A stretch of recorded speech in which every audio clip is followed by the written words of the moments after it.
State of Uttar Pradesh, where the UPSIR draft voter list now is out, and it has actually triggered a big political flashpoint across the state.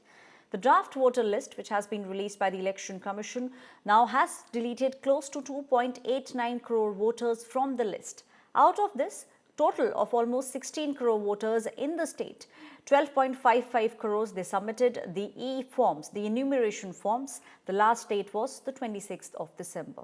The opposition, however, is now mounting a sharp attack.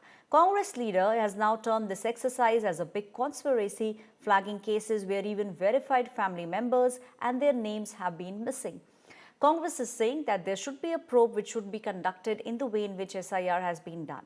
Samajwadi Party leaders are accusing the Election Commission of India of only deleting names without adding new voters. They are now saying that they will protect the PDA voters statewide and they will ensure no eligible voter is excluded from the main list. The Election Commission, however, has said that the voter list is not the final one. This is just a draft voter list, is what the Election Commission of India is saying.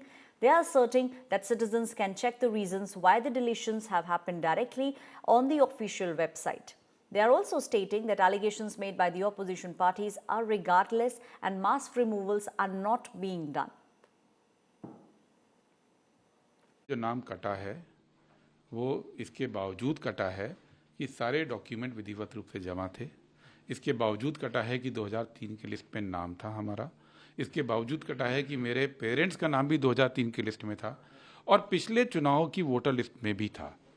लेकिन इस बीच में चूंकि हमने घर shift किया तो BLO का ये कहना है कि वोट काट दिए गए।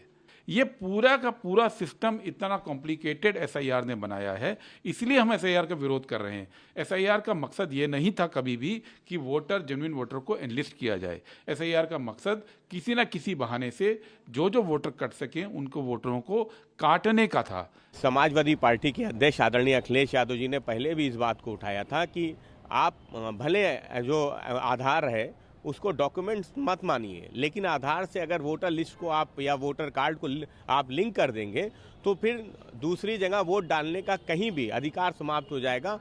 एक आधार से लिंक वोटर लिस्ट जब वो होगी तो किसी अन्य राज्य में भी वो वोटर नहीं हो सकेगा और एक राज्य में भी वोटर नहीं हो पाएगा। दो अपना ही वोट डाल पाएगा, दूसरी जगह कहीं वोट नहीं डाल पाएगा। तो समाजवादी पार्टी समझती जो वोट कटे हैं, जो एक जगह वोट डालेंगे, वो एक अच्छा प्रयास है, लेकिन जो आधार है उसको लिंक करना चाहिए जिससे पारदर्शिता पूरी तरह से बनी रहे। उत्तर प्रदेश में एसआईआर लागू होने के बाद जो मतदाता सूची की ड्राफ्ट लिस्ट आई है उसमें 2,79,00,000 लोगों के नाम मतदाता सूची से काट दिए गए हैं।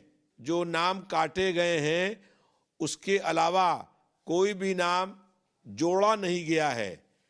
इलेक्शन कमीशन का काम है कि हर मतदाता का नाम लिस्ट में हो, लेकिन बड़े पैमाने पर वोटर लिस्ट से लोगों के नाम काट दिए गए हैं। चुनाव आयोग के द्वारा जो ये एसआईआर में जो ये सर्वे कराया गया था, आप देख सकते हैं कि इसमें तमाम बीएलओस के ऊपर अनावश्यक दबाव बनाया गया, जिसके नाते उन्होंने सुसाइड किया, जहर खाया, फांसी लगाई, ब्रेन हेमरेज हुआ, हार्ट अटैक हुआ, तमाम बीएलओस मरे बेचारे।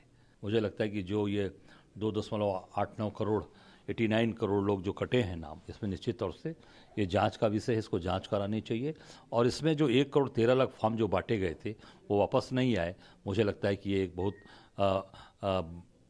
गहरी साजिश है या बड़ी बात है। इस पर जांच करानी चाहिए और इस पर कार्रवाई होनी चाहिए। ड्राफ्ट सामने आ गया। एक अगर हम देखा जाए तो कितने पहले वोटर्स थे और एसआईआर के बाद जो ड्राफ्ट है उसमें कितने कम हुए और ये लोग कौन हैं जिनके नाम कटे हैं? देखिए, 27 अक्टूबर 2025 को जब एसआईआर प्रारंभ हुआ उस समय उत्तर प्रदेश में 15,44,30,092 लोगों के नाम मतदाता सूची में थे। उसके बाद हमारा गणना चरण प्रारंभ हुआ 4 नवंबर से और ये 26 दिसंबर तक चला। इस दौरान इन सारे वोटर्स का 15,44,00,000 से अधिक वोटर्स का एन्यूमरेशन फॉर्म छाप के बीएलओ को दिया गया। बीएलओ ने घर घर जाकर इन वोटर्स को संपर्क करने का प्रयास किया और जिन वोटर्स ने अपने एन्यूमरेशन फॉर्म्स हस्ताक्षर करके दे दिए बीएलओ को वापस, उनका नाम ड्राफ्ट वोटर लिस्ट में आ गया। ऐसे 12,55,56,000 और 25 व्यक्तियों के नाम ड्राफ्ट वोटर लिस्ट में आए हैं। एसआईआर का शुरुआती दौर है, यानी ड्राफ्ट वोटर लिस्ट कोई अंतिम वोटर लिस्ट नहीं है। अभी 1 महीने का समय है। इस 1 महीने में हमारे उत्तर प्रदेश में जो भी वयस्क नागरिक रह रहे हैं भारत के, वो अपना नाम चेक कर लें कि ड्राफ्ट वोटर लिस्ट में आया कि नहीं।